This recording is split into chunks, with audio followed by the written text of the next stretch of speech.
Do you really now? He's like, do you mind if we do a quick video?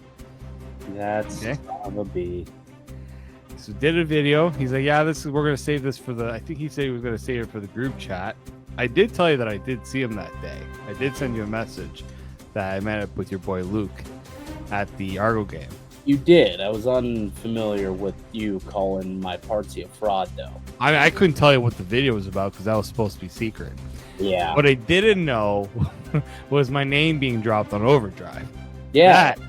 That I did not expect. And I Yeah. got like, as soon as it happened, I think I got like 5 messages within a 2-minute span saying, Luke Wilson just dropped your name on Overdrive. I'm like, he did what now? What happened? Yeah. And I get the clip sent to me because I actually got the clip sent to me 3 times. Yeah. And then I saw your follow-up on it. I'm like, yeah, I did not give you an opportunity to defend your boy. No, it's my partsy. We will no longer be slandering my partsy in the presence of Luke Wilson. That comes to a A halt. wrong pick in the opening game, but that's just We're not going to talk about that, Dave. We're not going to talk about that. In fact, we got to put an end to the football talk. We got to get into some Leafs conversation here. We're not too far away from the start of the season, but like training camps, it's about to be go time in the next couple weeks here for training camp, and it sounds like there could be some news afoot. I don't know if you got the same vibe, but there was a report out there. Well, not really a report, but Brad Treliving caught up with Pierre LeBrun, or vice versa, however you want to look at it. And LeBrun wrote about the sit down, the one-on-one they had. And I don't know if you read into these comments the way I did, and I'll share them in just a moment. But to me, it seems like the Leafs and Stolars are heading towards some sort of resolution on an extension, and I think it could come soon. You tell me if you believe these comments lead you to believe that as well. Quote, we've certainly explored some things with Anthony and his representative, and we'd love to find a way to get something done. If there's something that both sides are comfortable with, we'll look at it. And we've been in those discussions for some time right now. We'll see what the coming days bring. That makes it feel like we could see something in and around the start of camp, does it not? Well, we know this Leafs team, when there's a player that they want to get signed, they're going to do what they can to try to get that deal done. So, you look at Jake McCabe, they don't want that one to linger. Eventually, the Nylander extension got done. The Matthews, they have found ways to, if they see a player that they want to lock up, they will do what they can. It was that last part there when he says, we'll see what the coming days bring. Right. That's where initially I'm just like, they've been at it for some time. If there's something comfortable, that's where I was like, I don't know. And then you see that last part, and it's like, okay, we might see them before camp opens, and I'm not surprised. I am not surprised. So what does that look like then, you think, when it comes to Anthony Stolarz? It is interesting. He's not making a whole lot of money, this year. He signed the Leafs got him at a pretty good ticket on a 2-year deal when he signed a free agency, making just $2.5 million.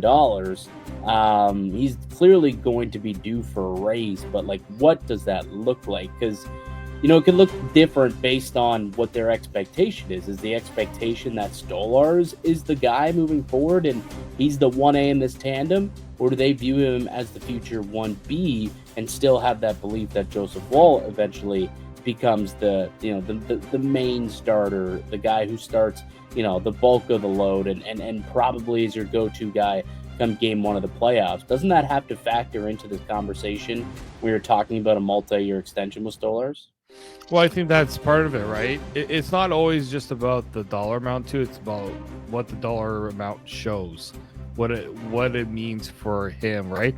Is he the true number 1, or is he the tandem? I'm still in the belief that it's a tandem. Oh, it's a tandem, but I still think that it's not even there's got to be a clear 1A. It's 1B. That's, to me, is the difference. Yeah. There's a difference there's going to be a monetary difference in how they believe he can be in the future. He was the 1A for a good majority of the season. He ended up starting in the playoffs, obviously, but he didn't end up playing more games than Joseph Woll.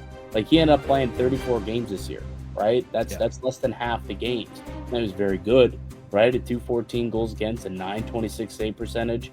When you look at how that stacks up against, some of the best goalies around the league, like, was third in goals against average this season behind only Kemper and Hellebuck. And he led the NHL in save percentage among qualified goaltenders with a 926 ahead of Hellebuck's 925. So very good numbers, extremely good numbers for Anthony Stolarz when he got to play. But it's a small sample size. And that's where I think it's going to be very interesting to see how things kind of come into place here, because there isn't that big body of work as him being a starter. Like 34 games this year was the most he had played in a professional season since pre-COVID. And it's the most that he ever played at the NHL level. He had a career high 28 games with the Ducks a few years ago, but 34 games is a career high. And if he's going to be paid, more than the 2.5 that he got, or more than the $3 million that Joseph Woll is making, which I think he's probably going to be asking for significantly more, he's got to play more than 34 games, does he not? Like, he's got to be in the net for half the starts if he's going to be asking for something that starts with an F, whether it's a $4 or $5 million deal. Yeah, he's got to prove that he can play at least another 15 more games minimum in order to even get into that conversation. Because, like, the one thing that Stolarz has is that the goaltending market stinks, especially in free agency. Yeah, you can be Philip Gustafson's, a half decent option. Like Sergei Bobrovsky, he's gonna be too old, in my opinion. Like, when he reaches probably sign him to like a 7-year deal at like $2 million per season for Bobrovsky, and have him there till he's like 43, just like Marchand. And then you got Jacob Markstrom. Like, the options just are not plentiful.